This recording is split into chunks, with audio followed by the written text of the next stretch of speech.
කියනවා නියමයි. අන්න අර අවසාන වික්ෂුන් වහන්සේලා දෙන බුදුහාමුදුර අගය කළ වර්ණනා කළා. අනල කටේ දාගත්ත බත්තුලක් ගිලලා ඉවර වෙන තුරුවත් මේ පණ පවතී කියලා. එහෙම නැත්නම් ඉහළ ගත්ත හොස්ම පහළ හෙලන තුරු කාලයක්වත් මගේ ජීවිතේ රඳයි කියලා. එහෙමද නිට්ටාවක් නැති එකක් මේක. බුදුරජාණන් වහන්සේ ලස්සන උපමාවක් කියනවා. හරියට අපේ ජීවිතේ පිටෙන්නක් මැද දැල්ලපු පහනක් වගේ කියලා. පිටෙන්නක් මැද දැල්ලපු පහනක් වගේ අපේ ජීවිතේ. පිටෙන්නක් මැද පහනක් දැල්ලුවොත් ඒක පත්තු වෙලා තියෙන ඉඩකඩද වැඩි නිවෙන්න තියෙන ඉඩකඩද? නිවෙන්න තියෙන ඉඩකඩ වැඩි නේ? සුළඟක් එන්න පුළුවන්, වෙනයම් ආපදාවක් වෙන්න පුළුවන් නේ? ඔය විවිධ විදියට මේ පහන නිවෙන්න පුළුවන්. හරි අවදානම් තැන. නිසා මරණයත් හරියට ජීවිතයත් හරියට අර පිටෙන්නක් මැද දැල්ලපු පහනක් වගේ.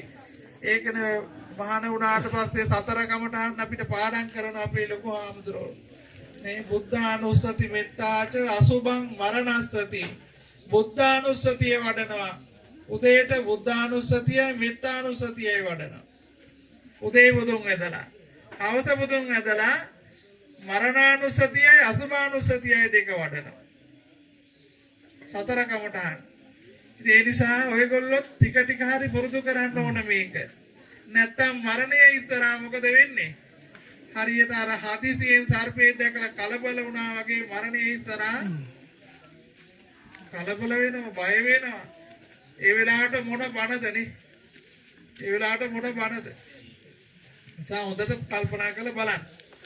ඒ වගේ වෙලාවට ධර්මයේ අනුමතරමේ දහමක් තියා බුදු ගුණයක් අත්වඩා ගන්න අපිට චිත්ත ඒකාග්‍රතාවයක් හදා ගන්න පුළුවන්ද? ඒ නිසා හරි අවදාන. ඒ නිසා මේ මරණ සතිය නිතර වඩන්න ඕන. මරණය පිළිබඳව මේ ජීවිතය කියන්නේ අර පිටෙන්නම් මැද දැල්ලපු පහනක් වගේ එකක්. නිනව්වක් නෑ. මගේ යාළුවෙක් මට ඊපෙරේද සඳහන් කළා. හාමුදුරනේ අපි දෙන්න ගමනක් ගියා. ගිහිල්ලා මේ මගේ යාළුවට මම යෝජනා කරා උදේ පාන්දර මේ බස් එකට නගින්න කලින් අපි කෑම කාලා යමු ටිකක් දුර යන්න ඕන නිසා කියලා. ඒ යාළුවා කියනවා මම පාන්දර කෑම කාලා පුරුද්දක් නැහැ 8-9 වෙනවා මම කෑම කරනවා ඔබට ඕන නම් කෑම කාපන් කියලා.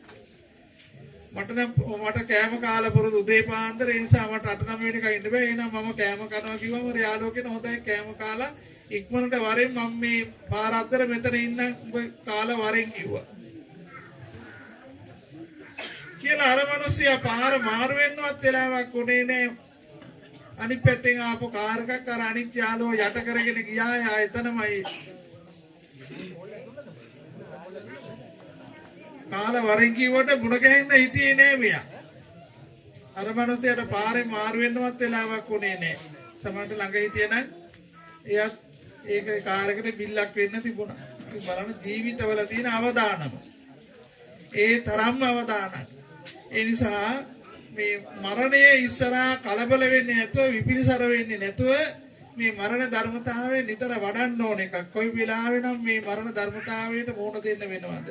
අපි ඒක දන්නේ නැහැ. නිසා ඒක නිතර ප්‍රගුණ පුහුණු කළ යුතු ධර්මතාවයක්.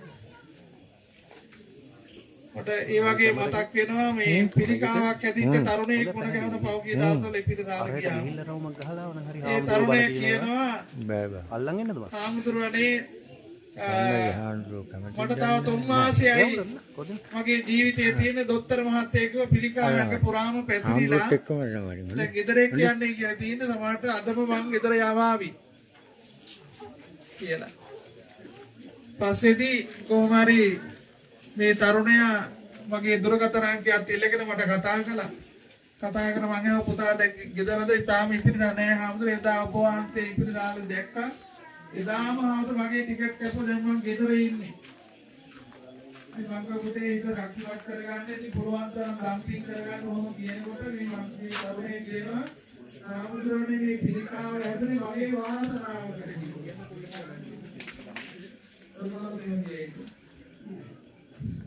ආවුරුනේ මට මේ පිළිකාවක් ඇතුලේ මගේ පූර්වේ වාසනාවකට කිව්වා. මං ඇහුවා ඒ පුතා එහෙම කියන්නේ. හාමුදුරනේ මට තව තියෙන්නේ තොම්මාසයයි කියලා දොස්තර මහත්තයා කිව්වනේ. මම හැමදාම ධර්ම දේශනා 3-4ක් අහනවා මගේ ෆෝන් එකෙන්. උන්වහන්සේගේ දේශනත් මම අන්තර්ජාලයෙන් අරගෙන අහනවා. ධර්ම දේශනා 3-4ක් අහනවා මම මේ දවස්වල වේදනානුපස්සනාව වඩනවා. කාමයන්ගේ ආස්වාදයේ තාරයි කියලා දකින මේ අවිද්‍යාවතහගත මුලා දෘෂ්ටිය. ඒකම නේද හාමුදුර අපි මේ සතර ඇවිද්දවන්නේ. කියන මේ ගොඩාක් ධර්ම කාරණා බොහොම ගැඹුරින් සාකච්ඡා කරන මේ තරුණය. ඒ නිසා හාමුදුර දැන් මම සියල්ල තේරුම් අරගෙන ඉවරයි. මට තොම්මාසියයි තව තියෙන්නේ. ඒ නිසා මම බොහොම යොහුසුළු වෙලා මගේ ධර්මය දිනු කරගන්න නිවිහනෙලේ මරණයට මුහුණ දෙන්න මම දැන් සූදානම්. ඒ නිසා හාමුදුරනේ මම හිස් අතින් මැරෙන්නේ නැහැ. මම ගොඩාක් දහම් කරුණ මේ නිසා දැන් අවබෝධ කරගෙන තියෙනවා.